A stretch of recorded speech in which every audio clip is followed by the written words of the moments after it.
एक ऐसा वार्डरोब जिसकी दूसरी तरफ है एक बहुत ही विशाल जंगल और वहां पर विचेस का राज है। क्या हो जब कुछ बच्चे खेल खेल में एक ऐसे जंगल में पहुंच जाएं जहां पर एक विच लोगों को पत्थर बना देती हो। ये कहानी है द्वितीय विश्व युद्ध की, जब एक महिला अपने बच्चों को बचाकर सुरक्षित जगह पर भेजने की कोशिश कर रही होती है और उसके बच्चे अपने पिता की तस्वीर उठाकर आगे बढ़ रहे होते हैं। उन बच्चों के पिता वॉर में एक सैनिक होते हैं। फिर वो महिला अपने बच्चों को ट्रेन में बैठाकर एक सुरक्षित जगह भेज देती है। ट्रेन से उतरकर बच्चे एक दूसरी महिला के घर जाते हैं जहां वो उन्हें रहने के रूल्स के बारे में बताती है। उसका कहना है कि प्रोफेसर को वो लोग तंग ना करें और वहां मौजूद किसी भी चीज को हाथ ना लगाएं।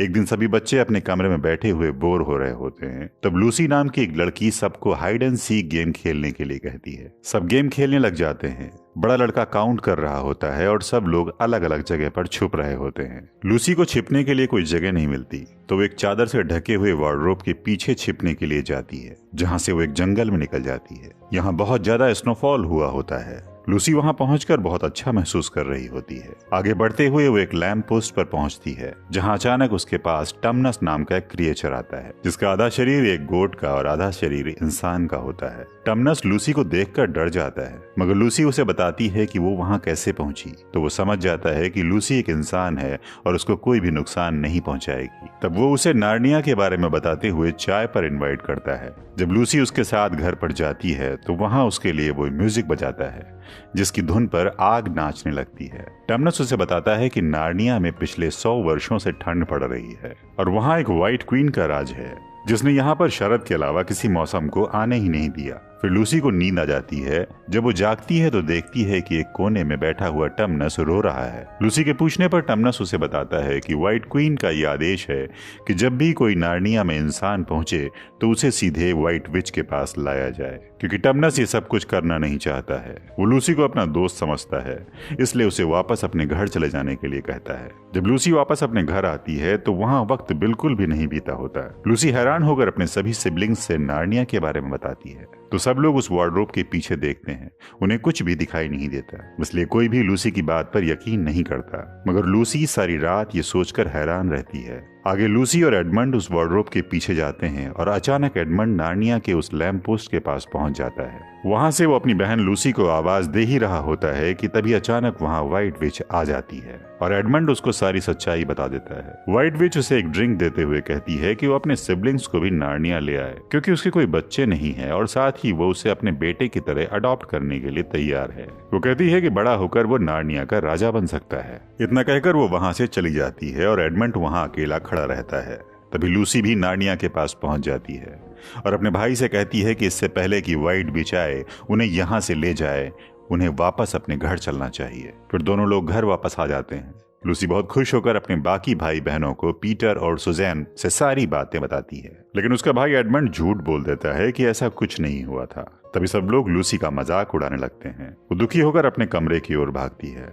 पीटर और सुजैन भी उसके पीछे आ रहे होते हैं। तभी लूसी प्रोफेसर से टकरा जाती है। प्रोफेसर उन सबको ऑफिस में ले जाते हैं और बताते हैं कि शायद लूसी ठीक कह रही है, क्योंकि हर चीज सिर्फ लॉजिकल नहीं हो सकती। अगले दिन सारे बच्चे क्रिकेट खेल रहे होते हैं। इसी दौरान उनकी बॉल खिड़की तोड़कर कमरे में लगे एक आर्ट पीस से टकरा जाती है। वो आर्ट पीस नीचे गिर जाता है, जिससे सारे बच्चे महिला की डांट से बचने के लिए छुपने की जगह ढूंढते हुए उसी वार्डरोब के पीछे पहुंच जाते हैं, जहां से वो सब बच्चे नार्निया निकल जाते हैं। अब सभी लोगों को लूसी की बात पर यकीन हो चुका था। लूसी उन्हें टमनस से मिलाने के लिए उसके घर जाती है तो देखती है कि वो वहां नहीं है और घर पर एक नोटिस लगा हुआ है जिस पर लिखा हुआ है कि इंसानों के साथ एंगेज्ड होने की वजह से टमनस को गिरफ्तार किया जाता है। तब सुजैन डर जाती है और घर वापस लौटने की बात कहती है, मगर लूसी कहती है कि वो उनकी वजह से गिरफ्तार हुआ है तो उन्हें ही उसकी मदद करनी चाहिए। तभी आगे बढ़ते हुए उन्हें एक बीवर मिलता है जो लूसी को उसका रुमाल लौटाता है जो उसने टमनस को दिया था। बीवर बताता है कि वहां मौजूद सारे पेड़ व्हाइट विच के जासूस हैं। फिर उन सभी लोगों को अपने घर ले जाकर अपनी वाइफ से मिलाता है। आगे डिनर के वक्त वीवर उन्हें लायन किंग के बारे में बताते हुए कहता है कि लायन कई दिनों से उन चारों का इंतजार कर रहा है, क्योंकि उसे लगता है एडम के चारों बच्चे नार्निया आकर व्हाइट विच के राज को खत्म करेंगे। वो लोग इस वक्त किसी वॉर में शामिल होने के लिए तैयार नहीं थे, इसलिए वापस जाने के लिए आगे बढ़ते हैं।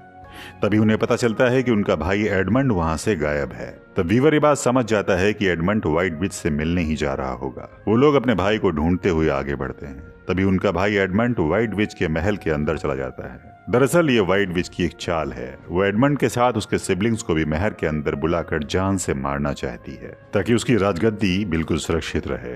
वीवर बताता है कि व्हाइट विच से एडमंड की जान सिर्फ लायन किंग ही बचा सकता है। उसके बाद सब लोग लायन किंग के पास हेल्प मांगने के लिए जाते हैं। आगे जब एडमंड व्हाइट विच के महल के अंदर जाता है तो वहां बहुत से क्रिएचर्स जमकर पत्थर बन चुके होते हैं। तभी वहां पर व्हाइट विच का भेड़िया आता है और इसको विच के पास लेकर जाता है। विच इसको अकेला देखकर बहुत गुस्से में आ जाती है। तब एडमंड अपने सिबलिंग्स का पता व्हाइट विच को बता देता है कि वो सब वीवर के घर पर हैं। उसके बाद व्हाइट विच अपने भेड़ियों को वीवर के घर भेजती है। जैसे ही वीवर को ये बात पता चलती है वो तीनों बच्चों को लेकर दूसरी दिशा में भाग जाता है। वहां उनको एक लोमड़ी मिलती है जो शेर की साथी होती है।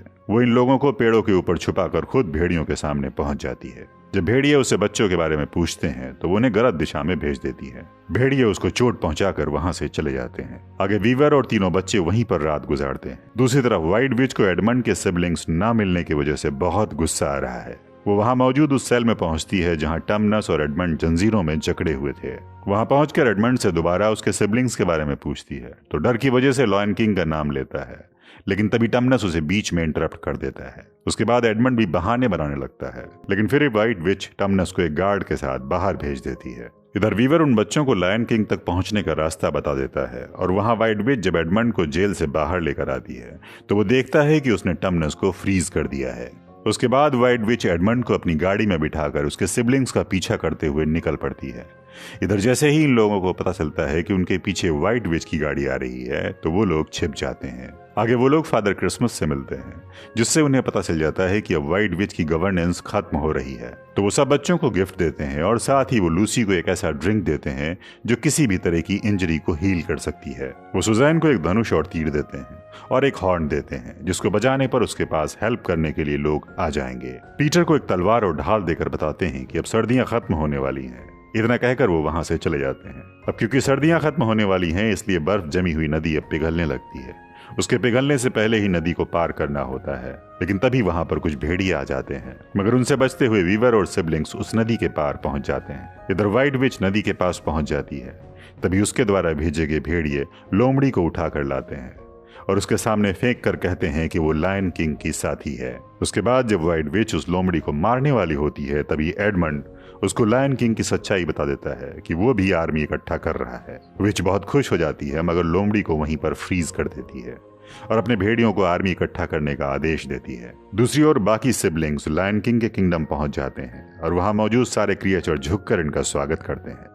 फिर लायन किंग वहां से निकल कर आता है। सिर्फ 3 बच्चों को वहां देखकर उनसे एडमंड के बारे में पूछता है तो वो लोग बताते हैं कि उसे व्हाइट विच ने कैद कर लिया है। अब सारे क्रिएचर्स गुस्से में आ जाते हैं और कहते हैं कि किसी भी तरह से एडमंड को विच से आजाद कराएंगे। आगे जब नदी के पास लूसी और सुजैन खेल रहे होते हैं तभी विच का भेड़िया वहां पर आ जाता है और उन पर अटैक करने वाला होता है।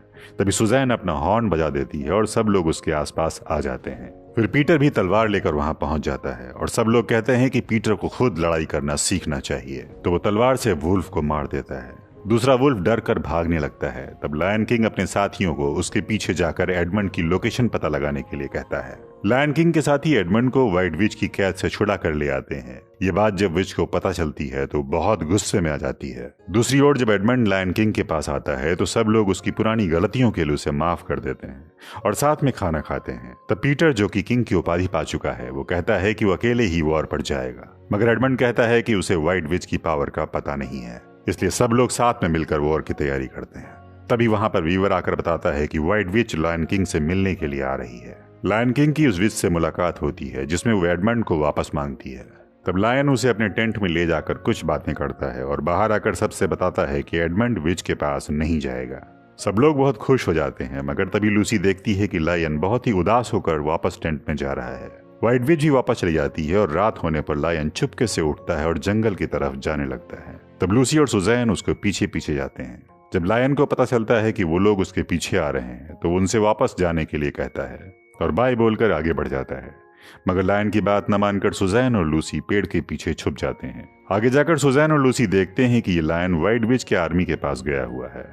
उन लोगों ने उसे बांधकर एक टेबल पर रखा हुआ है। तब उन्हें पता चलता है कि लायन ने विच से एडमंड की जान के बदले अपनी जान कुर्बान करने का वादा किया है। तभी व्हाइट विच चाकू से लायन को मार देती है और अपनी सेना लेकर वॉर के लिए निकल पड़ती है।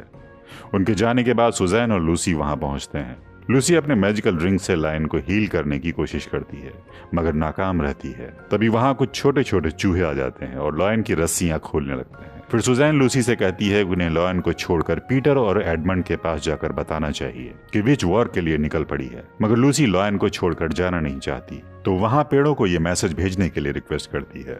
उसके बाद पेड़ अपने पत्तियों और फूलों के द्वारा एक इंसानी रूप लेकर पीटर और एडमंड को यह मैसेज पहुंचा देते हैं। फिर पीटर आर्मी लेकर बैटल ग्राउंड में पहुंच जाता है जहां पर व्हाइट विच की बहुत बड़ी सेना वॉर के लिए तैयार खड़ी है। फिर विच वॉर का ऐलान कर देती है और वहां लड़ाई शुरू हो जाती है। दूसरी ओर लूसी और सुजैन लायन को छोड़कर दुखी होकर आगे बढ़ने लगते हैं। तभी वो टेबल जिस पर लायन को रखा गया था वो टूट जाता है और लायन जिंदा हो जाता है। लूसी और सुजैन उसके पास जाते हैं जिस पर लायन उन्हें बताता है कि अगर किसी निर्दोष को टेबल पर मारा जाएगा तो ये टेबल टूट जाएगा। फिर सब बहुत खुश हो जाते हैं और सुजैन उससे बताती है कि अब जंग शुरू हो चुकी है। तब सुजैन और लूसी को अपनी पीठ पर बिठाकर लायन महल की तरफ जाता है जहां पर विच ने लोगों को फ्रीज किया था। वो जाकर उन सबको फ्री करके लोगों को जिंदा कर देता है।